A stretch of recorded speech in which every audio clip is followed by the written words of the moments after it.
Assalamu alaikum, everyone. Please go ahead and make your way into the hall. We're going to be starting the program now. Please make your way into the hall.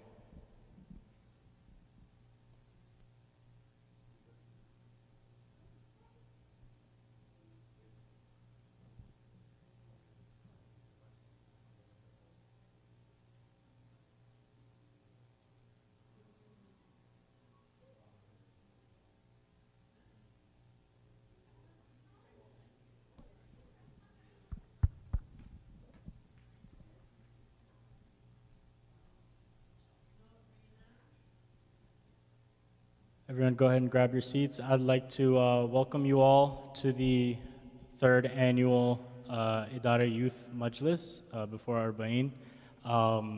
We would like to begin the program with the recitation of the Holy Qur'an by Brother Amin Shahata. Please welcome him with a loud salawat. Allahumma salli ala Muhammad wa ali Muhammad.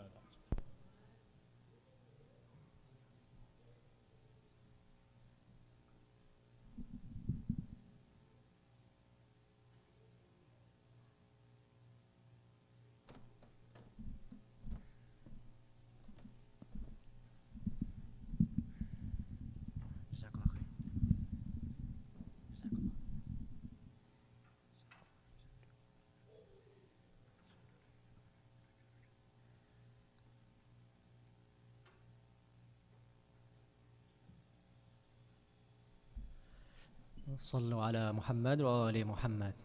اللهم صل على محمد وآل محمد.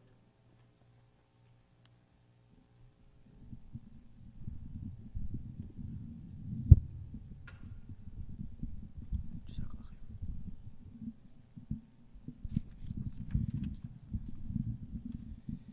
Thank you.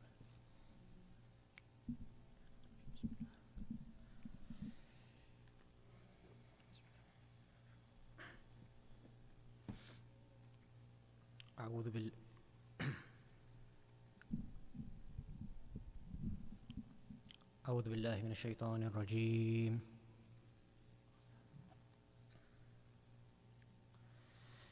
بسم الله الرحمن الرحيم.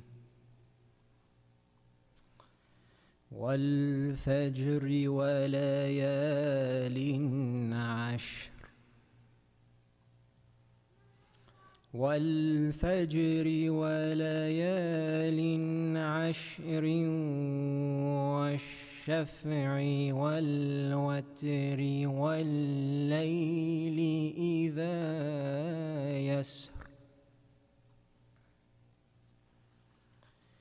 والفجر وليال عشر والشفع والوتر والليل إذا يسر. هل في ذلك قسم لذي حجر.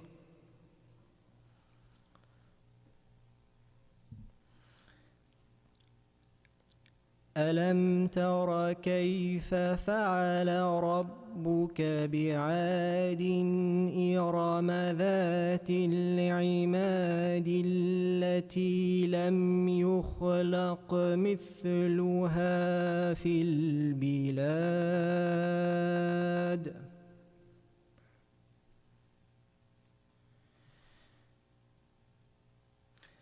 وثمود الذين جابوا الصخر بالواد وفرعون ذي الأوتاد.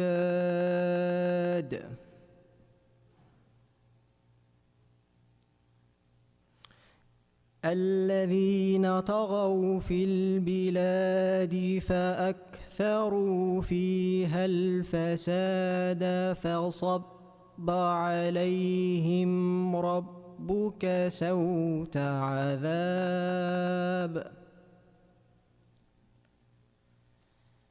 فأكثروا فيها الفساد فصب عليهم ربك سوط عذاب. إن ربك لبالمرصاد. فأما الإنسان إذا ما ابتلاه ربه فأكرمه ونعمه فيقول ربي أكرمن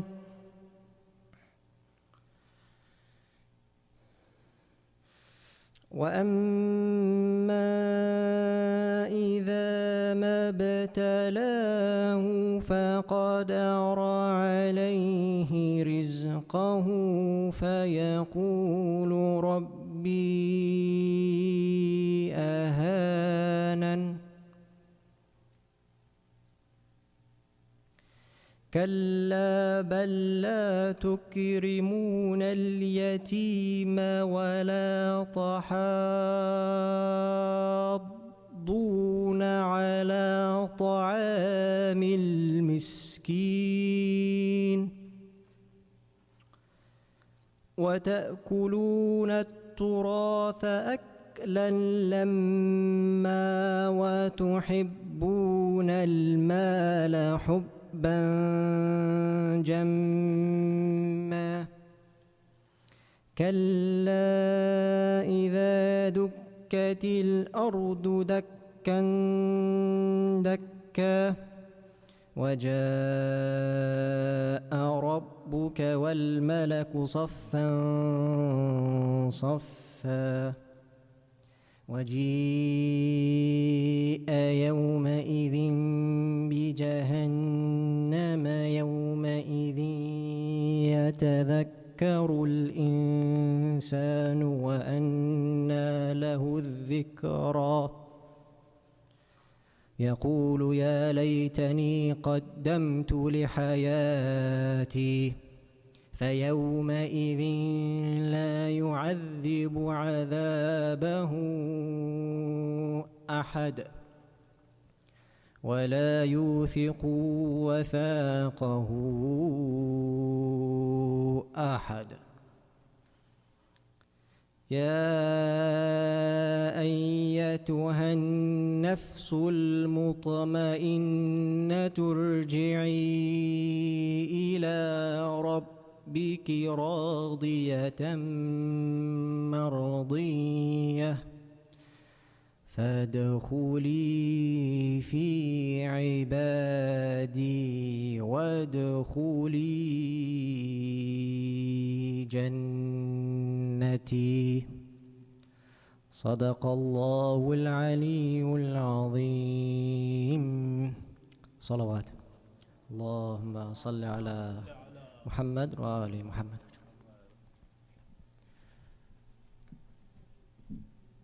Ahsant, Brother Amin. Thank you very much for that beautiful recitation. I'd now like to welcome Brother Zuhair Nuruddin to recite Hadith-e-Qissa. Please welcome him with a loud salawat. Allahumma salli ala Muhammad wa ali Muhammad. Salawat.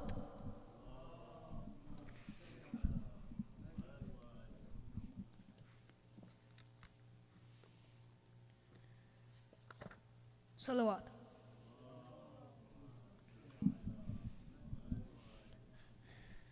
The name of Allah, the All-Merciful, the All-Compassionate. Fatima Zahra, the daughter of the Prophet, peace be upon them, is to have thus related an event. My father, the Prophet of Allah, came to my house one day and said to me, "Peace be on you, Fatima." I replied, "And upon you be peace." Then he said, "I feel weakness in my body." I said, "Allah protects you from weakness, father." He said, "Fatima, please bring the Yamani cloak and cover me with it." So I brought the Yamani cloak and covered him with it. Then I looked at him and saw that his face was shining like a full moon with its glory and splendor. After a while, my son Hassan came in and said, "Peace be on you, mother." I replied, "And upon you peace, O light of my eyes and the delight of my heart." He then said, "Mother, I smell a fragrance so sweet and so pure as that of my grandfather, the Prophet of Allah." I replied, "Yes, your grandfather is lying underneath the cloak."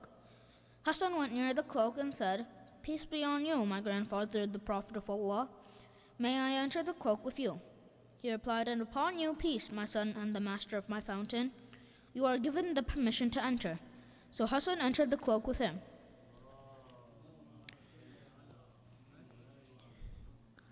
After a while, my son Husayn came in and said, Peace be on you, mother. I replied, and upon you peace, O light of my eyes and the delight of my heart. He then said, Mother, I smell a sweet fragrance like that of my grandfather, the Prophet of Allah. I replied, Yes, your grandfather and your brother are lying underneath the cloak. Husayn stepped towards the cloak and said, Peace be on you, my grandfather, the chosen of Allah. May I enter the cloak with you? He replied, and upon you peace, my son and the interceder of my followers. You are given the permission to enter. So Husayn entered the cloak with them.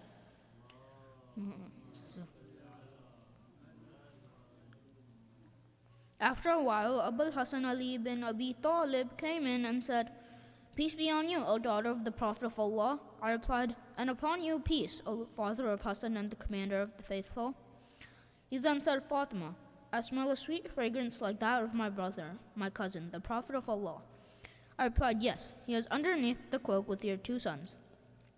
So Ali went near the cloak and said, Peace be on you, Prophet of Allah. May I enter the cloak with you?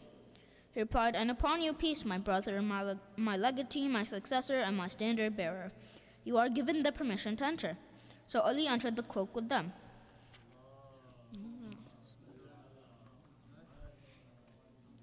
Then I stepped forward and said, Peace be on you, O my father, O Prophet of Allah. May I enter the cloak with you?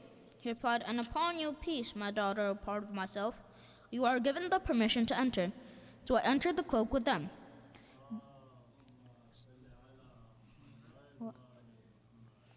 Getting together underneath the cloak, my father, the Prophet of Allah, held the two ends of the cloak and raised his right hand towards the heavens and prayed, O Allah, these are the people of my household. They are my confidants and my supporters. Their flesh is my flesh and their blood is my blood. Whoever hurts them hurts me too. Whoever displeases them displeased me too. I am at war with those at war with them, and I am at peace with those at peace with them. I am the enemies of their enemies, and I am the friend of their friends. They are from me, and I am from there. O Allah, bestow your blessings, benevolence, forgiveness, and your pleasure upon me and upon them, and remove impurity from them, and keep them thoroughly pure. Then the Lord Almighty Allah said, O my angels, O residents of my heavens, verily I have not created the erected sky, the stretched earth, the illuminated moon, the bright sun, the rotating planets, the flowing seas, and the sailing ships, but for the love of these five lying underneath the cloak. Jibreel, the trusted angel, asked, Who are under the cloak? The Almighty answered, They are the household of the Prophet and the assets of prophethood. They are Fatima, her father, her husband, and her two sons. Jibreel said, O Lord, may I fly to earth to be the sixth of them? Allah replied, Yes, you are given the permission. Jibreel, the trusted, landed near them and said, Peace be on you, O Prophet of Allah. The All-Highest conveys his peace on you in his greetings and says, By my honor and glory, O my angels, O residents of my heavens, verily I have not created the erected sky, the stretched earth, the illuminated moon, the bright sun, the rotating planets, and the flowing seas, and the sailing ships, but for your sake and love. God has given me permission to enter the cloak with you. May I join you, O Prophet of Allah? The Prophet replied, And peace be on you, O trusted bearer of Allah's revelations. You are granted the permission. So Jibreel entered the cloak with us, and said to my father, Allah sends his revelations to you. Verily Allah's desire is to remove blemish from you, O people of household Ahlulbayt, and purify you with a perfect purification.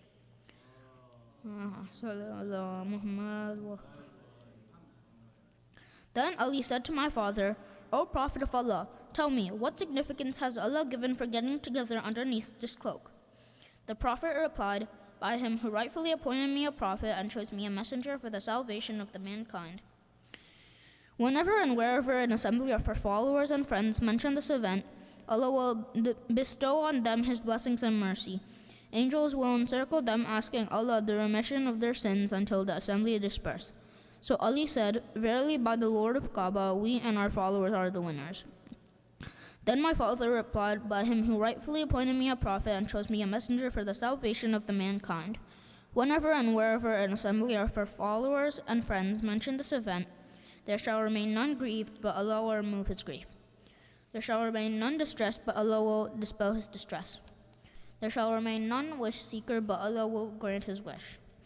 Ali happily said, "Verily by the Lord of Kaaba, we and our followers are the winners and the blessed in this world and the next." Salawat.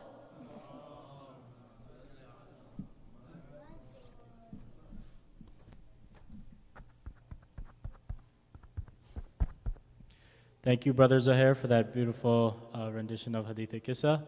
I'd now like to welcome Brother Samir Suhan to recite a salam in English. Please welcome him with a loud salawat. Allahumma salli ala Muhammad wa ali Muhammad.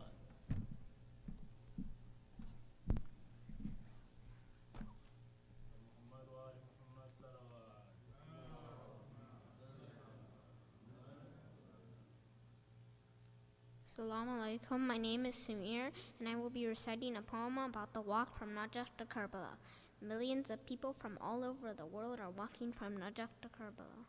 This Arbaeen, we are all sad to mourn the loss of Imam Husayn and his companions who died in Karbala. Let us show Bibi Zainab our love for her beloved Imam Husayn. This is Arbaeen of our beloved Imam Husayn, his family, and all his companions who died in Karbala. Let us show Bibi Zainab our love for Imam Husayn. We will give our life and soul just to get to Karbala. Let's go, all the lovers of Imam Husayn, to the land of our fearless leader. Go and pack your bags, let's all go to Karbala. We cannot be late, we must go and show our support for our beloved Imam. Soon we'll be under the dome of Karbala's great night. Walking from Najaf to Karbala, with every step we say, Labbaik ya Husayn. Come, let us visit our beloved Imam Hazrat Abbas.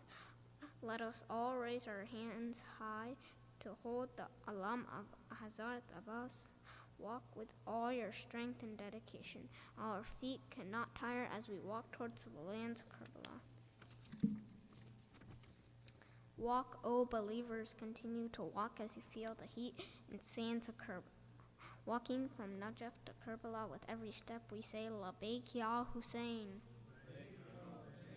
With every step towards Karbala, we pray the angels record our efforts and good deeds. May Allah keep us on the path with Imam Husayn. Oh Allah, look at all these followers and lovers of Imam Husayn, giving water to the walkers. When we drink water, may we remember the thirst of baby Ali Ashgar and baby Sakina, baby Fatima, and Imam Ali. See all the people from all over the world come to grieve you for your beloved Imam Husayn. Baby Zainab, and see all the brothers and sisters who give food and water to the children as they walk towards Karbala. We remember the hunger and thirst of Imam Husayn and his companions in Karbala. We remember the efforts of Hazrat Abbas, how he lost his arms defending the bag of water for Bibi Sakina and all the thirsty children in Karbala. We pray our heart to be full of love for Imam Husayn. With every step we have now reached Karbala, the land of our fearless leader, Imam Husayn. Please repeat after me. Labbaik ya Husayn. Labbaik ya Husayn. Labbaik ya Husayn. Let us all pray every year by the grace of Allah. We will all come walking towards our beloved Imam Husayn. Whether we are in Najaf or here at the mosque in Idara, we will all be walking towards Karbala with our heart and soul. Labbaik ya Husayn. Walking from Najaf to Karbala, inshallah, we will all give our lives and souls just to get to Karbala. Salawat.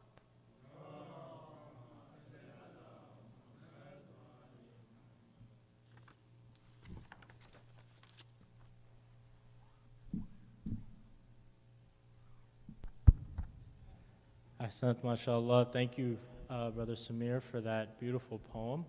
I'd now like to welcome up our respected Syed Jafar Rizvi to address the Majlis. Please welcome him with a loud salawat. Allah.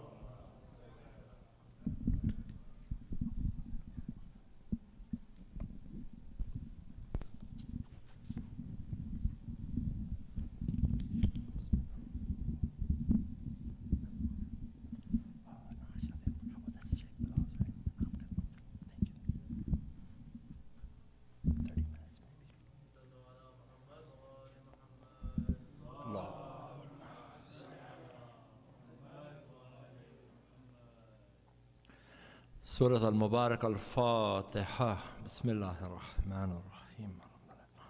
العالمين الرحمن الرحيم مالك يوم الدين. إياك نعبد وإياك نستعين. اهدنا الصراط المستقيم صراط الذين أنعمت عليهم غير المغضوب عليهم ولا الضالين. بسم الله الرحمن الرحيم. أشهد أن لا إله إلا الله وحده لا شريك له إلها واحدا أحدا فردا صمدا لم يتخذ صاحبة ولا ولدا.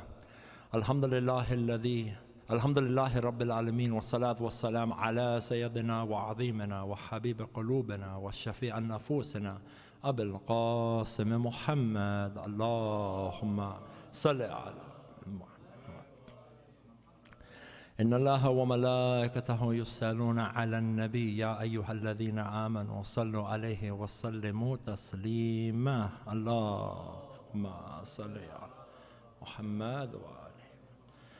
إنما يريد الله ليذهب عنكم الرجس أهل البيت ويطهركم تطهيرا. الله الحمد لله الذي هدانا لهذا وما كنا لنهتدي لولا أن هدانا الله. أما بعد، يقول الله في كتابه الكريم والقرآن المجيد وكتاب الحق. بسم الله الرحمن الرحيم. يسبح لله ما في السماوات وما في الأرض الملك القدوس العزيز الحكيم. صدق الله العلي العظيم. صلوا على محمد وآل محمد. الله صل على. My respected brothers, my respected youth, and respected sisters, Salamun alaikum jami'an wa rahmatullahi wa barakatuh. One of the greatest gifts that Allah subhanahu wa ta'ala has given us is the opportunity to connect and to be close with the Ahlulbayt alayhimus salam. It is one of the best privileges, one of the best things that we could ever have in our life is to be close to the Ahlulbayt alayhimus salam, the Imams. The question is why? Because when you look at why Allah subhanahu wa ta'ala made us, why we are here, the biggest reason is so that Allah can shower His mercy on us. Allah subhanahu wa ta'ala loves us in ways that we cannot even imagine. And so the main purpose as to why Allah created us is so that He can shower His mercy and His blessings on us. And every creation, whether they believe that God exists or they don't, whether they are an enemy of Allah or a friend of Allah, Allah gives every creation a certain amount of mercy. When we look at the definition of Ar-Rahman, that's what Ar-Rahman means. That Allah gives mercy to everyone. Everyone. People who don't believe in Him, they still are blessed with the ability to see, the ability to breathe, the ability to experience life. All of this is a mercy. But our goal is to get as close to God as possible. That the most important thing in our life should be Allah subhanahu wa ta'ala. The center of our universe should be Allah subhanahu wa ta'ala. The most important relationship that we have in our life should be Allah subhanahu wa ta'ala. That's the goal. That our thoughts and our actions move around and revolve around our relationship with God. That before you do something, while you're doing something, after you do something, you think, will this bring me closer to God? Will this bring me closer to Allah? Will Allah be happy? Why? Because of how much I love Allah. Because of how much I want to get close to Allah. The closer that you become to Allah, the more mercy that Allah gives us. Okay, does that make sense so far? So naturally, anything that we can do to get closer to God is a benefit for us.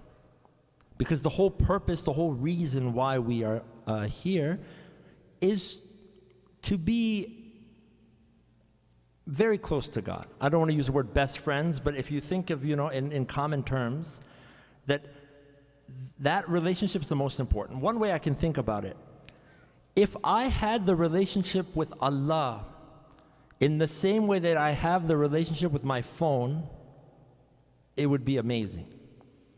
Because the first thing I do in the morning, the first thing I see is what is my phone.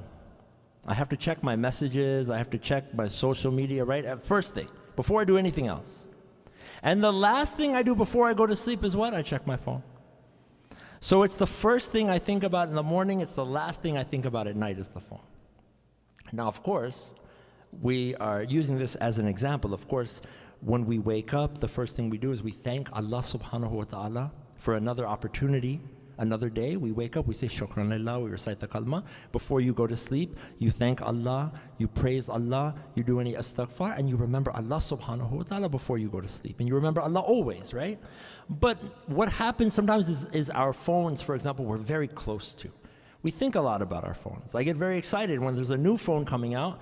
What's the first thing I do is I get a case for it, I make sure it's protected. And if you want to see my phone, or you want to touch it, I want to make sure your hands are clean, you don't have any dust or any chips or anything on your hands, right? Because I don't want you to get my phone dirty. I'm very protective of my phone. I'm very careful with it. I keep it always with me.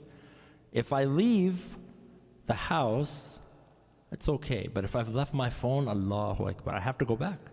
I can't live without it, right? Our relationship with Allah should be like this. And this is at the simple level. This is just to kind of explain. Obviously, the way that we value our phones, it's an animate object.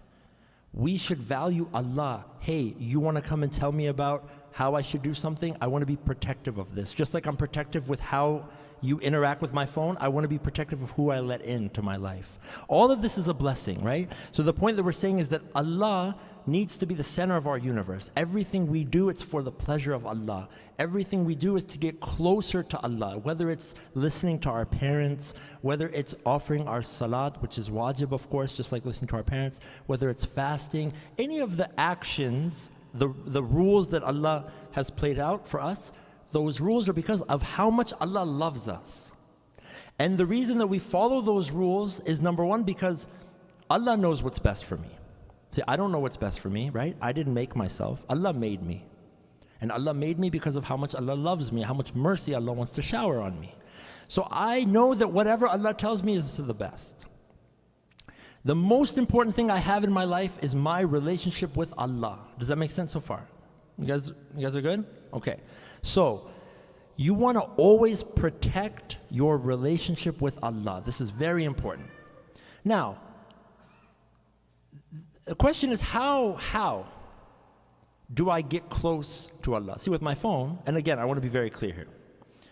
We're not comparing Allah to the phone, but we're comparing the relationship, the importance that I give my phone, how much I think about my phone. Or you could say, for example, for the kids, I don't know if you guys still play Minecraft, Roblox. I don't know, if those are things you guys do. Maybe that was back in the day. Or Fortnite. I know for some other kids, Fortnite was a big thing back in the day. I don't know if that, is permissible. But the point being what? That's something that you really care about, you enjoy, you look forward to. Something you enjoy. The beautiful thing is, when we learn from the Prophet and the Ahlulbayt alayhimus salam, what they loved doing was getting closer to Allah subhanahu wa ta'ala. And it's not just through worship, because people think that it's all through worship. No, it's through everything you do in life. If you dedicate it for Allah, of course, if it's permissible, that is a great thing. That's what the goal should be. You always ask yourself, whatever you're about to do, will this make Allah happy? Whatever you're about to do, is Allah happy with what I'm about to do? Is this going to be making me closer to Allah? Why do I mention all of this? Because the best way to become close to Allah subhanahu wa ta'ala is to hold on to two things. Based off what the Prophet, peace be upon him, and his family has said. The Qur'an and the Ahlulbayt. The more connected we are to the Qur'an, the more that we recite the Qur'an, the more we learn about its meanings, the more that we make it a part of our life. As well as the Ahlulbayt alayhimus salam, the closer we get to Allah. See, people are saying, why do you emphasize so much the Imams? Why do you emphasize so much Imam Ali alayhi salam, Imam al-Husayn alayhi salam, all the time? Number one, because this is what Allah told us to do. I love the Ahlulbayt at the end of the day because the Imams, I was ordered or asked to love them because Allah told me to love them. That's number one. And number two, the closer you become to the Imams, the closer you become to Allah. And especially when we look at Muharram and Safar, we talked about the greatest gift. We said one of the greatest gifts that God has given you and I, that Allah has given each and every one of us here, is a relationship with the Imams, the Prophet and the Imams, when we say the Ahlulbayt. The closer you are to them, the closer you become to Allah. In particular, one of the best gifts is having a relationship with Imam al-Husayn alayhi salam. And that's the point that we're trying to get to in discussing. We want to start off by saying that everything revolves around God, everything revolves around Allah. Allah is knowledge, Allah is power, Allah loves us, Allah showers His mercy on us, Allah wants what's best for us. Nobody cares about us more than Allah subhanahu wa ta'ala. He's nothing but goodness that we want to become close to, that we want to worship and serve. How do I do this? By connecting to the Qur'an and the Ahlulbayt. In becoming close to Imam al-Husayn alayhi salam, I become close to Allah subhanahu wa ta'ala. The more you learn about Imam al-Husayn alayhi salam, the closer you become to Allah subhanahu wa ta'ala. Look at how Imam al-Husayn alayhi salam teaches us about Allah. So, this is meant to serve as a introduction for inshallah, those who will be, inshallah, participating in the jalus and spreading the message of Imam al-Husayn alayhi salam. We mention this because it's such a gift. Everything you do, like we said, is for the pleasure of Allah subhanahu wa ta'ala. Everything is about mercy. Okay. Imam al-Husayn alayhi salam, you could spend your whole life just thanking Allah that He blessed you with an opportunity to know Imam al-Husayn alayhi salam. Just do one thing that you dedicate. You say, I'm doing this. Remember, everything is for the pleasure of Allah. So everything you do, it's for Allah's pleasure. It's for getting close to God. I want to serve Imam al-Husayn alayhi salam. I love Imam al-Husayn so much. I'll never be able to make up, but I just want to do one thing for Imam because I love him. That's why they say one of the best things you can do is you can do something where you're serving the Imam. Something. You give someone who's older or younger, here's some water in the name of Imam al-Husayn alayhi salam. That's such an honor. That's such a privilege. It makes Allah so happy. And you're remembering Imam al-Husayn alayhi salam. Hold on to your relationship with Imam al-Husayn. It's one of the most precious, beautiful things that we could ever have is Imam al-Husayn alayhi salam in our life. Could you imagine, a'udhu billah, if we didn't know about Imam al-Husayn alayhi salam? Could you imagine if we did not have this beautiful institution of the Majlis and the Nohas and the Salams and the Tabarruk and everything that goes with the Majlis, the people who spend hours and days and months, they serve in the car park. They sacrifice their majlis in the heat, in the cold, so we can attend. Because they say, I want to give to Imam al-Husayn alayhi salam. They're making a sacrifice. And that's a privilege for them. You see the people serving in the kitchen all over. They're cooking and they're sweating and they're doing all of this. But this is an honor. This is a gift. This is a privilege. I wouldn't trade this for the world. Why? It's so hot. Come in the AC. Come sit.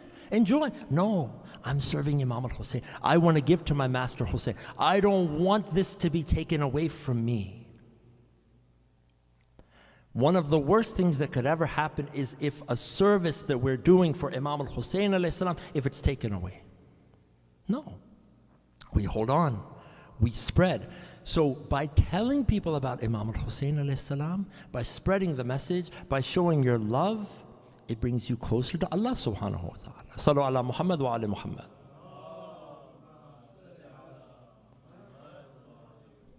Now, on top of this though, when we say showing our love, one of the most important things is we say, I love Imam al-Husayn alayhi salam and I want to follow in the footsteps of Imam al-Husayn alayhi salam. Imam al-Husayn alayhi salam was patient. I want to be patient. That when people look at you, they say, wow, where did you learn this from?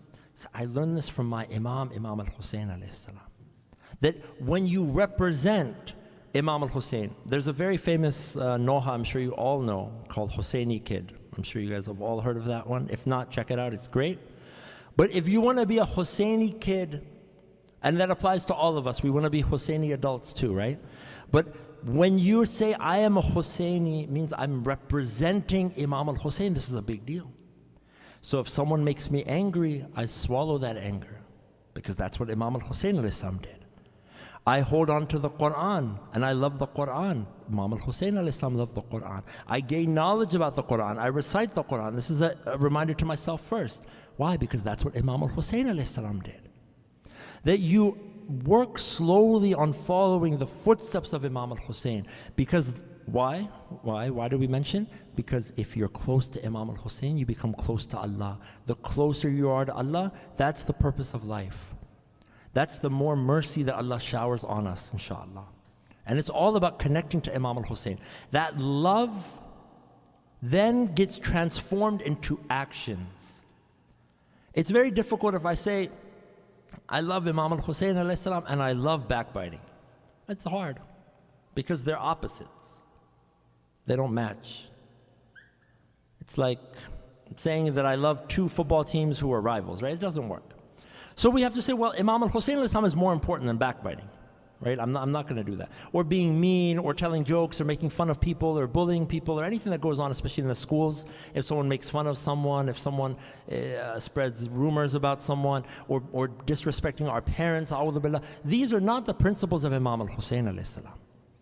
Imam al-Husayn alayhi salam represented the highest levels of ethics and morality and patience and forgiveness and serving your parents and looking after those who are poor and those who may have wronged you.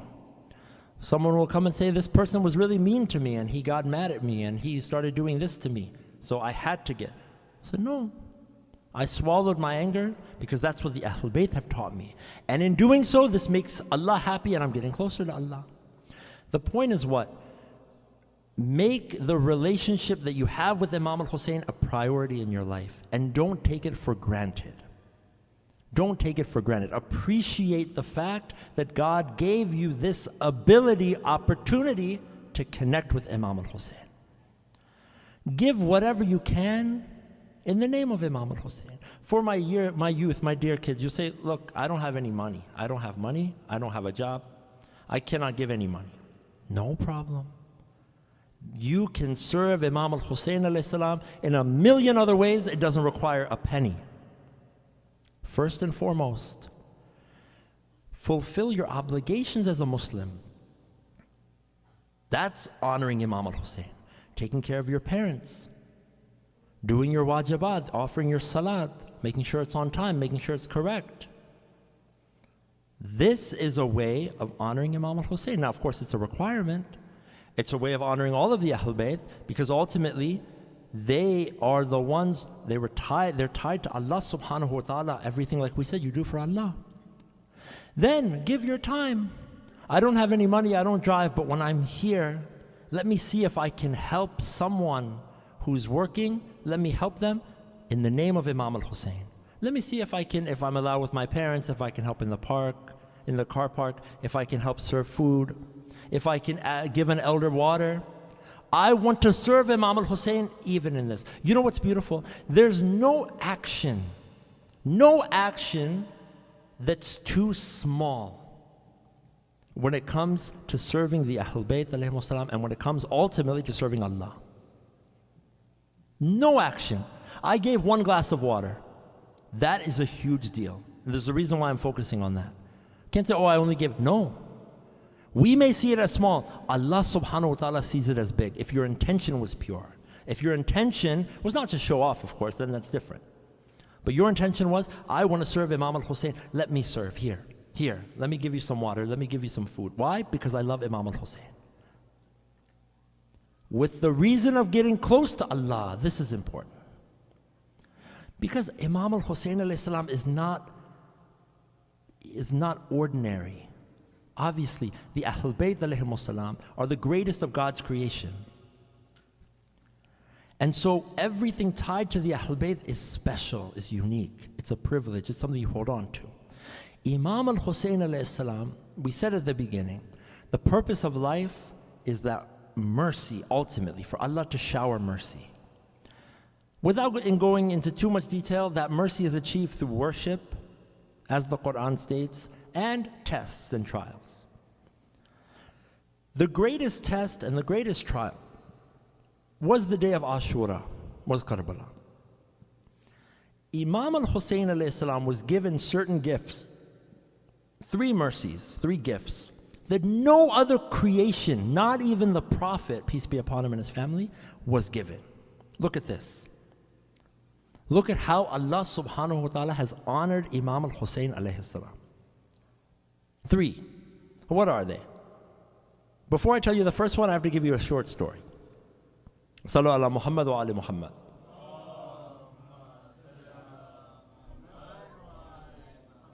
One of the great ulama, Syed Jafar Rizvi, Sheikh Shabar Mehdi, one of the scholars or reciters here, he's in UK I believe, he mentioned this story, I'm narrating from him, that Sheikh Jafar Rizvi from Iran was one of the great scholars in the Shia madhab.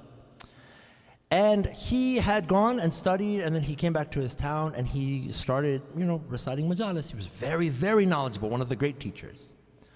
But he had an issue where when he would recite the Majlis, he would be reading from a book. And when he would recite the Masaib, he would be reading from a book. And so he found that people found it difficult to connect with him. They couldn't really pay attention because he was reading. He wasn't able to get that connection that he wanted. He wasn't able to get people's attention that he wanted.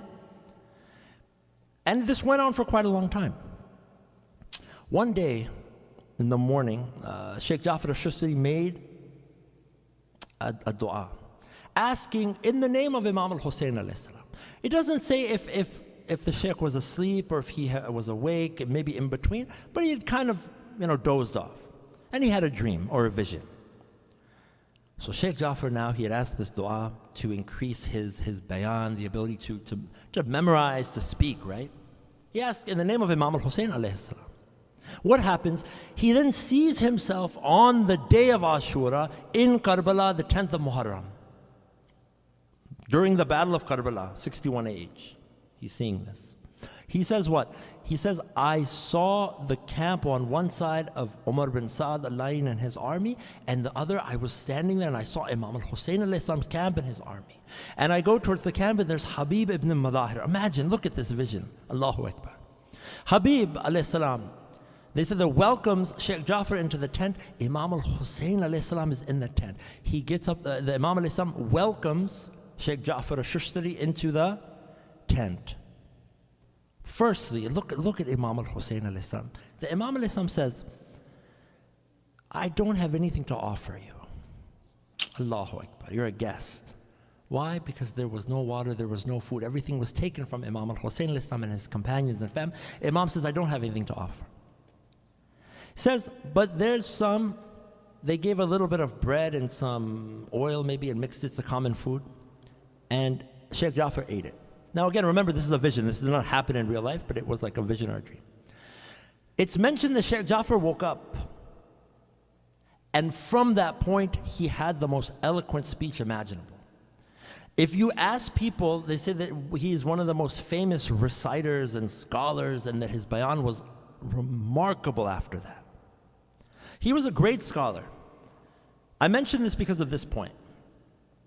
The first gift that Allah subhanahu wa ta'ala has given to Imam al-Husayn alayhi salam, that's not given to anyone else, is that when you go to the grave and we pray, may Allah subhanahu wa ta'ala bless each and every one of us, inshallah, we pray, we go Arbaeen next year, inshallah. But any opportunity that you all get to do the ziyarat of Imam al-Husayn alayhi salam, inshallah, again and again and again, inshallah.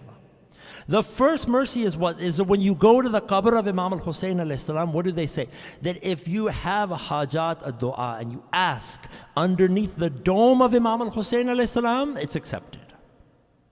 Allahu Akbar. Think about what this means. My dear brothers and sisters, think about what this is not something small. Of course, the dua has to be something valid, of course. I cannot go and say, oh Allah, give me wings or something like that. It doesn't work that way, or something haram, a'udhu billah. No. But a valid hajat, ask underneath the dome of Imam al-Husayn alayhi salam, Allah will answer. And you've seen it. And you know people who have seen it and who have experienced it, or you yourself may have experienced it. That mercy has been given to Imam al-Husayn alayhi salam, first gift from Allah, nobody else.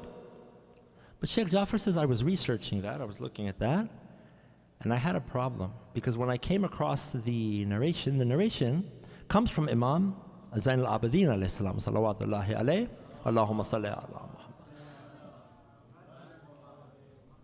So Shaykh Jafar says, there's some mistake.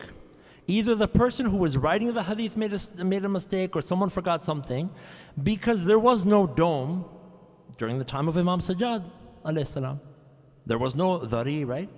So how could Imam Sajjad alayhi salam say that when there was no such thing? So something happened where the hadith was written in a way that's wrong, because this cannot be valid. This was the opinion of Shaykh Jafar al-Shustri. Allah, look at this. He started researching more and looking into it. He came across a narration attributed to Rasulullah sallallahu alayhi wa alihi wa sallam. Allahumma salli ala. And this narration says that Allah subhanahu wa ta'ala has put a dome of light over the grave of Imam al-Husayn alayhi salam. A dome of light. Do you know what that means? Whether there's a physical dome, whether they try to destroy the shrine, whatever they do, they can never destroy that dome of light that Allah subhanahu wa ta'ala has placed over that dhari. That when Imam Sajjad alayhi salam says that if you have a hajat and you ask underneath the dome, that it doesn't necessarily refer to that physical dome, rather that dome of light that Allah has put over the qabr of Imam al-Husayn. Allah, salli Allah. Subhanallah, look at that rahmat of Allah, that mercy that's given to Imam al-Husayn alayhi salam. So when you go to the dhari and you look at that dome, you make dua, your hajat will be answered inshaAllah. That first. Second gift, second mercy, only Imam al-Husayn alayhi salam has. If you come to me and you say, hey, I have some dirt outside, I want to eat it. Say, I'm sorry. I'll be a little confused, maybe a little worried about you. Like, you're okay? Everything good? Say, yeah, I'm good. I just want to eat dirt. Cannot. Eating dirt is haram. It's not permissible. So I want to have dirt. I'm sorry, you cannot eat it. It's not allowed. I say I want to go to a grave and I want to take the dirt from a grave and I want to eat it. Nope. Sorry, you still can't do it. It's haram. It's not allowed. But Allah subhanahu wa ta'ala made one exception. That khaq-e-shifa, that dust from the grave of Imam al-Husayn alayhi salam, not only is it permissible, it's recommended. No one else has that gift. No other personality except for Imam al-Husayn. It's a mercy. And they say it's what? Khaq-e-shifa. Shifa, health, cure. Cures your illnesses. Now, you can check with your marja or your scholar, but some scholars say that it's not even just your physical illnesses. If you have physical illness, take a little bit of khaq-e-shifa, you can take. Some scholars say, even if it's a spiritual illness, I have jealousy, I have envy, I have anger within me, that khaq-e-shifa can help aid and remove those spiritual illnesses within me. That's the blessing and the power of khaq-e-shifa. Sallu ala Muhammad wa ala Muhammad.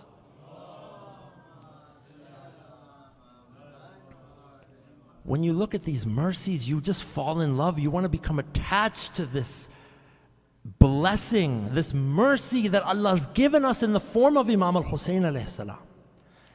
When Imam al-Husayn alayhi salam is referred to as Safinatun Najat, Allahu Akbar, that ship of salvation, that ark, that boat, you're in the ocean. Okay? All of you guys, right now, you're in the ocean. No life jackets. There's a boat. Who's not going to get on that boat? Anyone here? No? You guys going to stay in the ocean? No, right? Everyone will get on the boat, I hope, right? Now you're on the boat. There's nothing around you. Is anyone going to get off? No. That that ship, that boat, that ark is Imam al-Husayn alayhi salam. When you board that ship, how can you leave it? How? You hold on, you stay on that ship always. That's Imam al-Husayn. That's the second gift, khak-e-shifa. First, hajat under the dome. Second, khak-e-shifa. Third, that Imam al-Husayn alayhi salam, that Allah put the lineage of the other 9 Imams come from Imam al-Husayn alayhi salam. This is a big blessing and a big mercy. That lineage of Ahlulbayt, those remaining 9 Imams, their lineage comes from Imam al-Husayn. That's a mercy Allah gave to Abu Abdullah. Question. There's a narration attributed to either Imam al-Baqir or Imam al-Sadiq alayhi salam, sallallahu ala Muhammad wa ali Muhammad, that if you cry one tear the size of the wing of a mosquito, again this is the English translation, that Allah subhanahu wa ta'ala will forgive your sins even if they are the size of the ocean. So one of our greatest scholars, I believe it was either Allama Majlisi or Allama Hilli, I believe Allama Hilli, narrates this story. And Allama Hilli was one of our greatest scholars. He came across this hadith. He knew that it was attributed to the Ahlulbayt. He wanted to better understand the wisdom. Now this is important, because when you come across something you hear, don't straight away and say, no, I don't believe in this. No, Imam didn't say. How can we say that? Unless, of course, it's something that's blatant where you say, no, this is, Imam, something haram, that's different. But if you hear something and it may not make sense to you initially, you cannot say, no, I don't agree with this. Allama Hilli says, I wanted to better understand the wisdom. Beautiful. That should be our approach, that we ask those people who are qualified. In Iraq, there is Masjid al-Sahla. You guys may have all heard of Masjid al-Sahla. There's a narration that if you visit Masjid al-Sahla for 40 consecutive Tuesdays, so 40 Tuesdays in a row, you will inshallah meet Imam al-Zaman, Azza wa Jalla. Farajul Sharif, sallallahu ala Muhammad wa ali Muhammad. Allahumma salli ala Muhammad. So, Allama Hilli mentions that I had this question regarding this hadith about the wing of the mosquito and the tear. And it was my 40th Tuesday and I was going towards Masjid al-Sahla. Why? Because Allama Hilli wanted to ask the Imam alayhi salam to better understand the wisdom of this question. This hadith. Allama Hilli says it was the 40th Tuesday. I was getting near Masjid al-Sahla and an old man came. This old man was there. And he started talking to Allama Hilli. So, just striking up conversation. What do you hear? And Allama Hilli tells this old man, he says, if you come 40 consecutive Tuesdays, you'll see the Imam alayhi salam. And I have a question I want to ask him. The old man says, ask me the question. What's the question? Allama Hilli was a little hesitant. He's like, no, it's okay. I'd rather ask the Imam. Right, the Imam, and you have this old man. He's like, no, just what's the harm? Just tell me. Let's see. Maybe I know it. Now again, Allama Hilli is a mujtahid, the scholar, one of the greatest scholars. Still humble. This is okay.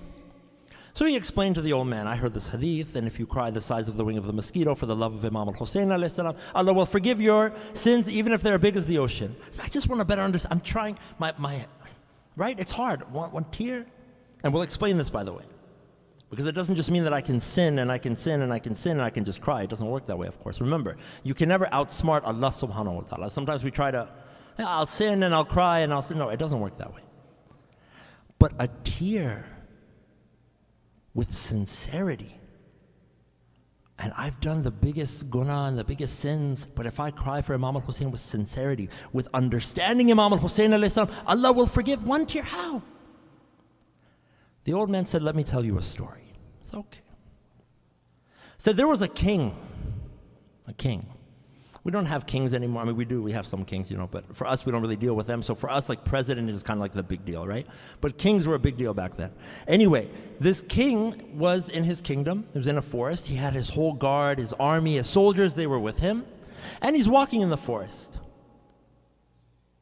something happened, he got lost. He got separated from his army. This king, who's the leader of the entire land, is now alone, lost, has no idea. Now, remember, there's no iPhones, there's no GPS, there's nothing. He doesn't know, he can't call anyone, he can't WhatsApp anyone, he's alone, lost, doesn't know where he is. He's going, he's moving, walking, he sees this little house. Little house. He goes, he knocks on the door, and there's a mother and a son living in the house. They're poor, simple, they don't have anything, nothing. But the king, doesn't matter if it's king or anyone, they welcome him in. So of course, come. They had one sheep, one lamb, sheep, goat, one. That's all they had. Now, when you're poor and you don't have anything, and an animal is very expensive, it's a big deal, man. You can eat for a long time. They said, you know, you're our guest. They had the sheep. They sacrificed the sheep. They cooked the sheep. It's all they had, the lamb, whatever. They made food. They gave it to the king. They took care of the king. They let him stay in their house. Everything that they had, they gave to the king. Some days passed. The army came and found him. They're going to look for him, right? They find him. The king was so thankful, appreciative. He tells this mother and son, very poor, if you ever need anything, you please come to me. I will help you. I'll look out for you. Because your kindness, your generosity, your selflessness. And he leaves. Several months pass by. Their situation gets worse. It gets worse. They become very destitute. Says, okay. I think the son tells the mother, or other way around. Do you remember when the king said that a while ago? If we need anything, maybe we should go and ask him. I said, yeah, because we really need the help. It's okay. The son goes to the castle, the kingdom, goes to the king. He asks the king, he said, do you remember me? The king says, of course I remember you. Of course I do. What you did for us, what you served us with, oh yeah, of course. So the king tells his guards, he had 2 guards, advisors with him, he tells them the situation. He says, I've just told you everything they did. What gift do you think I should give to them, this mother and son? What gift? One says, you know, I think you should give him some money. Give him some money, I mean, you're very good at some money. Another said, you know, give him some land. The king looked at both of them, he got very upset. He said, how dare you, both of you? So why? Because when I was in that situation, everything that mother and son had, they gave to me. Everything. So the only way that I can repay them is if I give everything I have to them. Allah.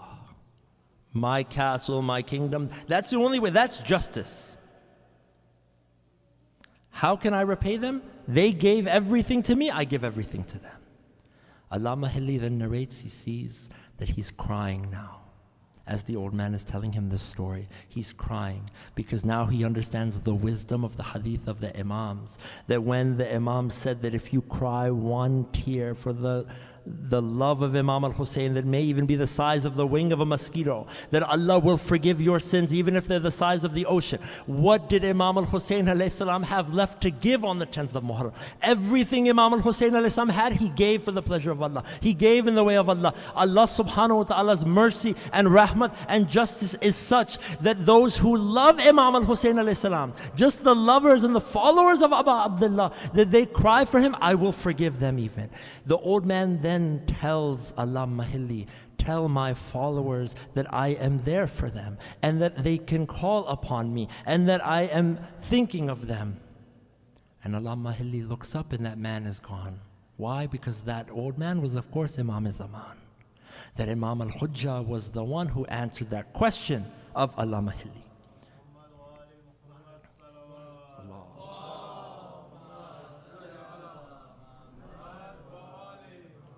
That connection to Imam al-Husayn alayhi salam is not something small.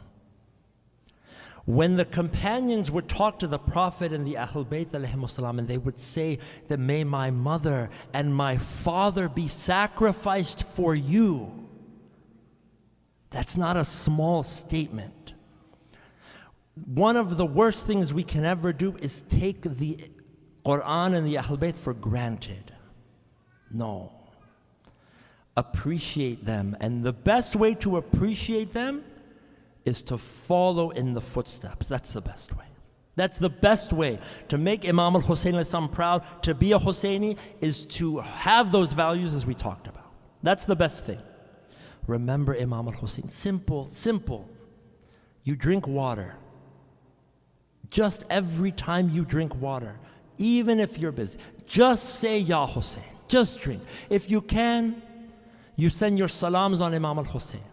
You remember those enemies and you send lan. But at a minimum, remember Imam al-Husayn every time you drink water. Every time. Especially cold water. But why? You know Imam al-Husayn's heart. We cannot imagine the heart of Imam al-Husayn, how big, how generous. We cannot. Narrations mention when Imam al-Husayn was in his final moments of life, that the Imam was crying. The enemies were surrounded him, the Imam alayhi Shimar al-La'in tells, "Oh Hussein, a'udhu billah. You're crying because you're getting ready to go to the fires of hell, a'udhu billah." Imam al-Husayn alayhi salam in this state, imagine, after everything that happened to Imam al-Husayn alayhi salam, in the final moments, Imam is crying. So why are you crying? I'm crying because of me, you will be going to hell. Look at how compassionate Imam al-Husayn, and that's for the enemies. Now imagine how much Imam al-Husayn alayhi salam loves his followers, his lovers, those who serve, those who remember. Why? For the pleasure of Allah subhanahu wa ta'ala. This is the most important thing. That appreciate Imam al-Husayn. Remember Imam al-Husayn. Do everything you can by serving in the name of Imam al-Husayn, no matter how small it is. It's the intention that counts. Now, everyone that was connected to and tied to and had a relationship to Imam al-Husayn alayhi salam loved Imam al-Husayn. That the companions, the friends, they said, bring us back and cut us up, and bring us back and cut us up, and again and again and again. It doesn't matter. So many times, we will never ever leave you. Allahu Akbar. And as much as those relationships were, and as close as they were, you know, there's one relationship in particular that no one can ever explain and no one can ever do justice. And that's the relationship that Abu Fadl al-Abbas had with Imam al-Husayn. There's no way that anyone can understand how dear Abbas was to Imam al-Husayn, and how much love Abbas had for Imam al-Husayn, and how much love Imam al-Husayn had for Abu Fadl. Allahu Akbar. You know, when Abu Fadl comes on the 10th of Muharram and asks each time Imam al-Husayn for permission, when Imam tells that to Abu Fadl, he's saying from the heart, he says, you are my flag bearer. How? How can I let you go, Abbas? How? No, you, Abbas, I need you with me. I need you by my side. Everyone else, that's as difficult as it is. But Abbas, no. How can Abbas separate from Hussein? Abbas was always with Hussein. Abbas was always by the side of Abu Abdullah. You cannot get to Hussein without going through Abbas. Abbas, Hussein, connected, inseparable. Allahu Akbar. That when all the companions had gone, and all the family, and Imam al-Husayn alayhi salam is alone, Abu Fadl comes and asks for permission. And the narrations mention that the heart of Abu Fadl was burning. Imagine, you've seen the disrespect that they've given to your master, towards your mullah, towards your imam, towards your brother. How much love, you're not going to tolerate that. And the fierceness of the ability of Abu Fadl to fight. Imam al-Husayn alayhi salam says, if you must go towards the Furat and bring water. Why? Because in the tents you could hear a certain call. You could hear a certain cry. There were children, young children. Those young children were calling out. And in particular, there was one young daughter of Imam al-Husayn. When you hear, what do they say? Al-Atash, Al-Atash, Al-Atash. Abu Fadl now hears that cry of Bibi Sakina, Salamu alayha. Abu Fadl goes. Imam al-Husayn alayhi salam says, but before you go to get the water, you have to bid farewell to Zainab. Allahu Akbar. When Abu Fadl goes to Sayyida Zainab Salamu alayha, she says something very interesting. She says, oh my brother Abbas, when I was by the side of my father, our father Imam Ali alayhi salam, he brought me close and he said something to me that I did not understand. Imam Ali alayhi salam told me, said that, oh Zainab, we are here in Kufa now. Here you are a princess. This same land of Kufa, you will be paraded through this city in chains and taken through the streets of Kufa. Sayyida Zainab tells Abu Fadl that when Imam Ali told me that, I said a question to myself, that when I have a brother like Abbas who will always be with me, how could something like what Imam Ali is saying could ever happen when I have you, O Abbas? But now that you are here in front of me, and now that you are asking to go, I now see what Imam Ali, my father, said, that now I know what is going to happen to us, Abbas. Now that you are going to go get the water, what is going to happen to us? Narrations mention that Abu Fadl gets on the horse. In one hand he has the alam, in one hand maybe a small dagger. He gets the mashka. Abu Fadl then goes towards the river. Umar Asad al-Lain had placed 4,000 enemy soldiers at the banks of the Euphrates. You think that these soldiers feared Abbas? Of course. But do you think Abu Fadl was afraid? No, it's like a lion going towards sheep. As Abu Fadl goes, narrations mention 80 or so were killed, the rest of them scatter. Now Abu Fadl is alone in the Furat. You think that the thirst of Abu Fadl is not there? You think the throat of Mullah Abbas is not burning? He's now standing, sitting at the cold water of the Furat. Abu Fadl picks up the water. One thing, my dear brothers and sisters, always remember this point, that the thought to drink the water never came in the mind of Abbas. It never came in the mind of Abu Fadl. That as Abbas holds that cold ice water in his hands, he looks at that clear water and he tells himself that you're thinking about drinking this water. When my Mullah Hussein is going to be drinking the syrup of death, Abu Fadl always put Mullah Hussein first, always. What happens? He fills up the water carrier. Then he starts to go back and he takes a shortcut that was a more wooded area, that there were different enemies that were hiding in the trees. Narrations say that as Abu Fadl is going towards the tent of Hussein, he has one thing on the mind: bring this water towards Hussein, bring this water towards Sakina, bring this water towards the children. One of the lion cuts off one of the arms of Abu Fadl. Abu Fadl doesn't flinch. He says poetry, he keeps going. He's thinking about water, he's thinking about the tent of Hussein and Sakina. Abu Fadl keeps going. Another enemy comes and cuts off the other arm of Abbas. Now Abbas has no arms. It is of no concern to Abbas. He has the mush now in his teeth. He's holding. He's still thinking about one thing. This water must get to the tent of Hussein. This water must get to the tent of Hussein. Narrations mention what? That now the arrow comes. There's one arrow that goes into the forehead of Abu Fadl. That as before that as Abu Fadl is riding, that one arrow now strikes the mushk of the water. That now all of the water comes out. Abu Fadl does not know what to do. Narrations mention that he then stops. He stops right in the middle because he says, how can I now bring? There's no water now to take to Sakina. There's no water to take to Hussein. Narrations mention that they then start shooting more arrows at Abu Fadl. One of the arrows goes into the forehead of Abbas. As Abu Fadl goes to take the arrow out with his knees, he does not have any arms. They strike the head of Abbas.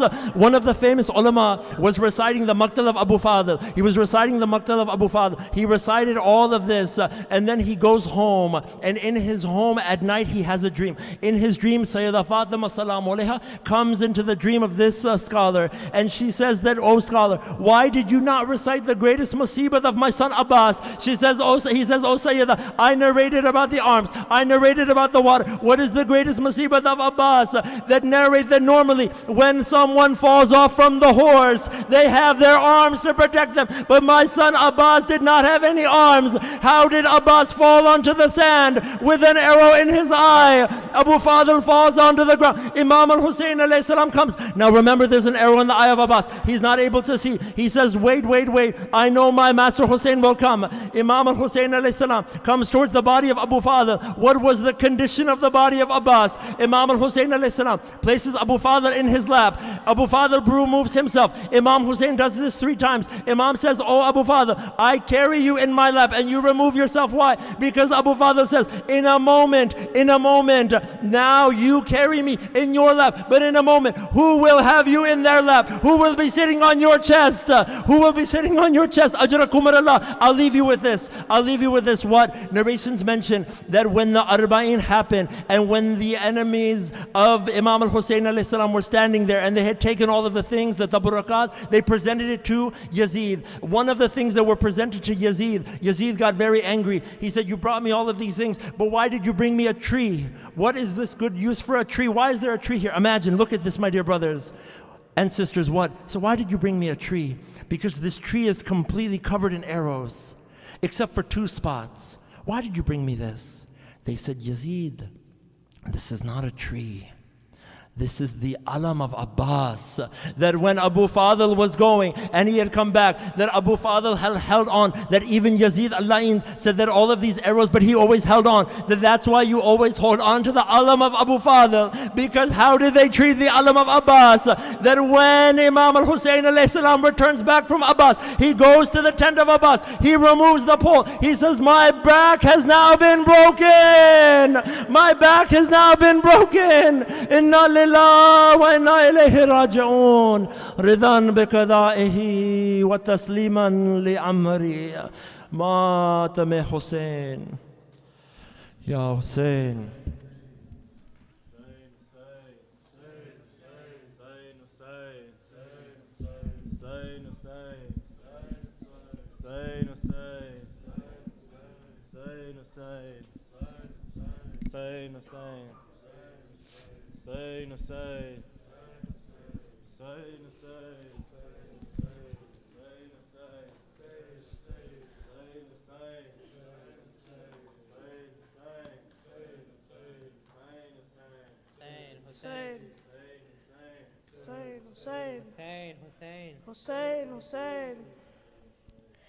Husayn, Husayn, Husayn, Husayn, Husayn, Husayn, Husayn, Husayn, Ya Husayn, Husayn, Husayn, Husayn, Husayn, Husayn, Husayn, Ya Husayn, Husayn, Husayn, Husayn, Husayn, Husayn, Ya Husayn. Allahu Akbar, this is the call of Ali Akbar for as-salat. Allahu Akbar, this is the call of Ali Akbar for as-salat. Ali Akbar for as-salat. You be the witness, he has the surah. You be the witness, he has the surah. He has the seerah of Mustafa. Hussain, Hussain, Hussain, Hussain, Hussain, Hussain, Ya Hussain, Hussain, Hussain, Hussain, Hussain, Hussain, Hussain, Ya Hussain. Forgive me, Mawla, I am the one who severed your access to Al-Qamar. Forgive me, Mawla, I am the one who severed your access to Al-Qamar. Severed your access to Al-Qamar. Hurriyahi, you are the free one. Hurriyahi, you are the free one. In both the dunya and akhirah. Hussain, Hussain, Hussain, Hussain, Hussain, Husaina, ya Husain, Hussain, Husaina, Husain, Husaina, Husain, Husaina, ya Husain. Oh, Akka, let me go fetch some water for thirsty children from Al-Furat. Oh, Akka, let me go fetch some water for thirsty children from Al-Furat. For thirsty children from Al-Furat. Oh, will you come back, Ya Qamar Hashim? Oh, will you come back, O Qamar Hashim? Or will this be to your al-wida? Hussain, Hussaina, Hussain, Hussaina, Hussain, Hussaina, ya Hussain, Hussain. Husaina, Husain, Husaina, Husain, Husaina, ya Husain. Ya Ammu, tell me, will I be counted among the martyrs of Karbala?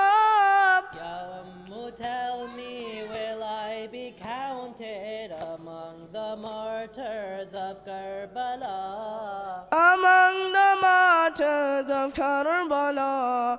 Oh, nephew Qasim, you are a hero. Oh, nephew Qasim, you are a hero. You are the warith of Mujtaba. Hussain, Hussaina, Hussain, Hussaina, Hussain, Hussain. Husaina, ya Husain. Hussain, Hussaina. Husain, Husaina, Husain, Husaina, ya Husain. Ya Ummi, I hear my father calling. Al min nasi yansurna. Ya Ummi, I hear my father calling. Hal min, Nasir yansurna. hal min nasi yansurna. I may be asghar, my heart is akbar. I may be asghar, my heart is akbar. I am the grandson of Murtada. Hussain, Hussaina, Hussain, Hussaina, Hussain, Hussain. Husaina, ya Husain. Hussain, Hussaina. Husain, Husaina, Husain, Husaina, ya Husain. This is the manzil of Mutma'inna. This is the moment of Inna Lillah. This is the manzil of Mutma'inna. This is the moment of Inna Lillah. This is the moment of Inna Lillah.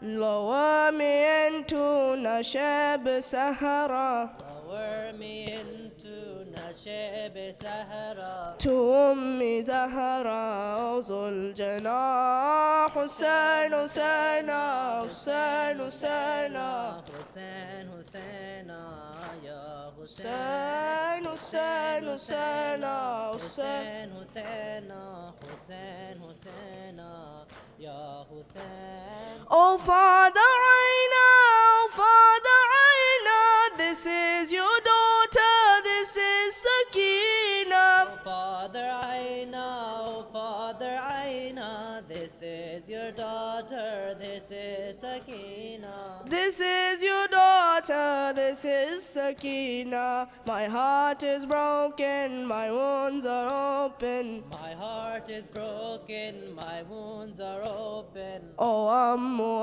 Abbas ba wafa. Hussain, Hussaina, Hussain. Husaina, Husain, Husaina, ya Husain. Hussain, Hussaina, Hussain. Husaina, Husain, Husaina, ya Husain. You are the martyr we venerate. Your tragedy we commemorate. You are the martyr we commemorate. Your tragedy we commemorate. Your tragedy we commemorate. We are the Shia, we are your Ummah. We are the Shia, we are your Ummah. We are the students of Karbala. Husayn, Husaina, Husayn, Husaina, Husayn, Husaina, ya Husayn. Husayn, Husayn.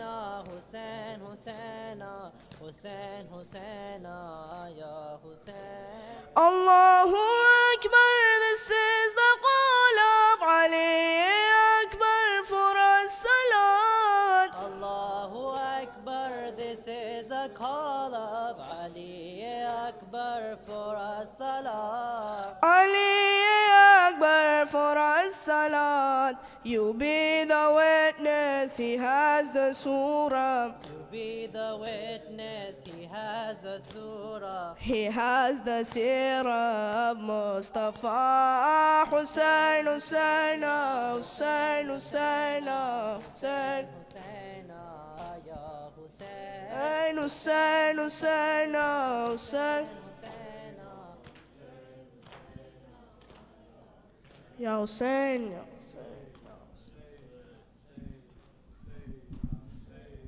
Muhammad Tarab Ali. Is Muhammad Tarab Ali here? Allahumma salli ala Muhammad wa ali Muhammad wa ajil farjam. I would now like to welcome, to have Arbaeen Shirazi do the ziyarat. السلام عليك يا أبا عبد الله السلام عليك يا ابن رسول الله السلام عليك يا ابن أمير المؤمنين السلام عليك يا ابن فاطمة الزهراء سيد النساء العالمين السلام عليكم ورحمة الله وبركاته السلام عليك يا شهيد وابن الشهيد السلام عليك يا مظلوم وابن المظلوم السلام عليك يا أبو فضل العباس يا ابن أمير المؤمنين السلام عليك يا جميع شهداء كربلاء وأسيران كربلاء ويتيمان كربلاء ومظلومان كربلاء جميعا ورحمة الله وبركاته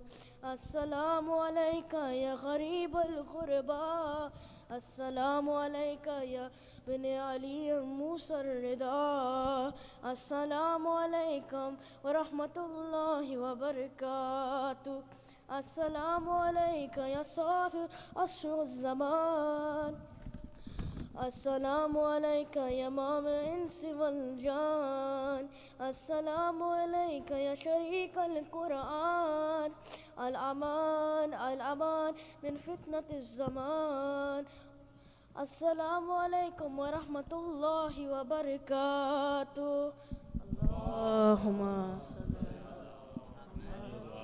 Muhammad. Brother Kumail Shirazi is going to do Dua Faraj. اللهم قول ولي قد حجبت ابن الحسن صلواتك عليهم وعلى أبائه في هذه الساعات وفي كل ساعة وليا وحافظا وقائدا وناصرا وتليلا وعينا حتى تسكنه أرزقته وتمتعه فيها طويلا برحمتك يا أرحم الراحمين. Muhammad wa ali Muhammad ajil farjam. Thank you all for attending, and we inshallah hope to see you all next year again at the same program. There's some tabarruk outside, and please make preparations for the regular scheduled English program. Thank you.